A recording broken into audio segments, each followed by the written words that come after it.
My wife came home after midnight. She was covered in blood, but it was not hers. I was sitting alone in the kitchen eating a plate of peanut butter and crackers. "Long night?" I asked. "You bet," she said, her voice tinged with fatigue. One by one, she took off her large rubber boots, then unzipped her body-length polypropylene coveralls. I gave her a hand to help her out. She filled the kitchen sink with hot, soapy water, then dropped in a clatter of steak knives. I kiss her on the back of her neck and say, "Go to sleep, sweetie." "But I have to clean off the..." She trailed off. "It's okay. I'll do it."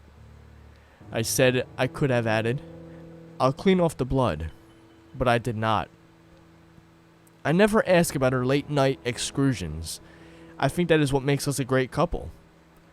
When she came home last month with a black eye and minor lacerations, I did not ask any questions.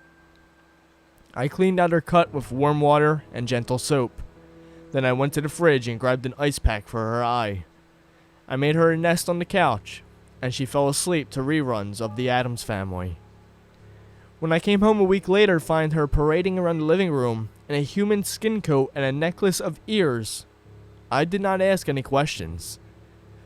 Instead, I gave her a peck on the cheek and went to our bedroom to get changed. When I found the shower drain clogged with viscera a few days later, I will admit that I had lots of questions, but I did not ask a single one. Instead, I tore off a paper towel, picked up the larger bits of flesh, and poured Drano until the water flowed freely. We've been married for over a decade.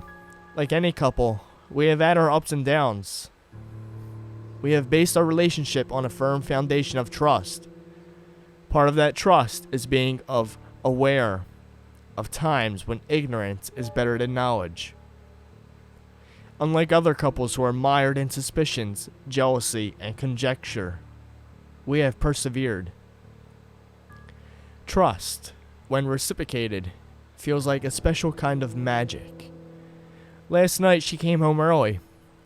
I had not cleared off the chalk pentagram from the living room floor, and the sacrifices were still writhing in a puddle of blood on the floor. I heard the front door click shut, and I found her gazing at me. I was terrified. What would she think of me? Not a soul knows about my pastime. Instead, she just smiled at me. She asked if I wanted a cup of coffee. I mumbled, "Yes, please," and she disappeared into the kitchen.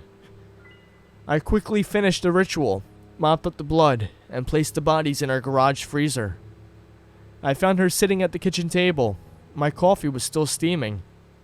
I noticed she had made me a plate of peanut butter and crackers. She did not ask anything about the pentagram or the bodies. I thought she would have commented on the metal skewers or the electric cables. But she said nothing. Instead, she asked if I wanted to snuggle up on the couch and watch some more of The Addams Family. I could not think of a better way to spend an evening.